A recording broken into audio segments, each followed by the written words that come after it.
Thomas and Friends, making tracks to great destinations.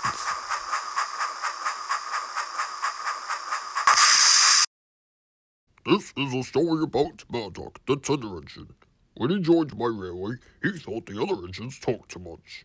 But he soon realized that they weren't that noisy after all. Thomas, Harvey, and Salty love working at Brendam docks. Day and night, day after day, cargo ships arrived at the docks with freight from all over the world. This keeps the engines very busy, but sometimes, after working very hard all day, they are so tired that their axles ache. One day, Sir Topham Hatt decided to bring in a new tender engine to help out. The new engine was long and he had 10 driving wheels. This is Murdoch, said Sir Topham Hatt. He's going to be pulling freight on the main line. Ahoy, Murdoch! Shouted Salty. Welcome, Murdoch, called Harvey. You're the biggest engine I've ever seen, cried Thomas. You're a chatty lot, said Murdoch quietly. Murdoch didn't like chatty engines or the noisy docks. He liked quiet runs through the countryside with just the noise of his engine and the freight cars for company. Soon Murdoch was coupled to a long line of heavy freight cars. His boilers strained, his wheels started to turn, and the mighty engine chuffed away. But Murdoch didn't puff through the countryside. He puffed through a busy builder's yard with banging, hammering, and drilling all around him. Murdoch longed for some peace and quiet, but everywhere he went, it was noisy and crowded. At the end of the day, Murdoch was looking forward to a good night's rest. But when he got back to the engine sheds, Salty and Harvey were full of questions. What's the longest train you've ever pulled? Asked Harvey. Have you ever worked in France? Added Salty. Please, chuffed Murdoch.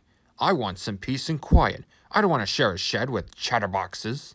No need to be rude, huffed Harvey. We're only being friendly, matey, added Salty.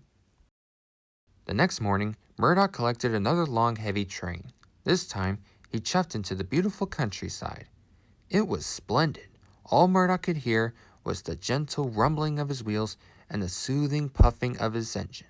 At last, he had some peace and quiet. But suddenly, Murdoch's driver applied the brakes, and he screeched to a halt. There were sheep on the track. Lots of sheep. The sheep escaped from that field, said the driver. Through that broken fence, added the fireman. The driver and fireman tried to chase the sheep back into the field. First this way, and then that way. They tried everything, but nothing worked. The sheep were bleating louder and louder. It's no use, grumbled the driver. By now, the driver and fireman were very cross and tired. Then they realized that Murdoch's steam had stopped. The boilers got no pressure, cried the fireman. Murdoch's fire had gone out. I'll go and phone for help, said the driver. Sir Topham Hatt was enjoying his afternoon cup of tea when he got the call. Murdoch is in trouble, he exclaimed. I'll send help right away. And Sir Topham Hatt went straight to the engine shed. Meanwhile, Murdoch was still stuck with all the noisy sheep. He was very unhappy. The valley wasn't peaceful anymore. Murdoch had never heard so much noise. But at last the farmer's dog were beginning to move the sheep away. Chatty engines are much better than noisy sheep, muttered Murdoch. Just then, Salty and Harvey chuffed into view. I'm glad to see you two, exclaimed Murdoch. We'll get you out of here in no time, matey, cried Salty. Before long, Harvey and Salty were hooked up to Murdoch. Then with a heave and a huff, they chuffed out of the valley together. That night, the engines were back in the sheds. Thank you for rescuing me, said Murdoch, and I'm sorry I was cross. I am pleased to share a shed with you.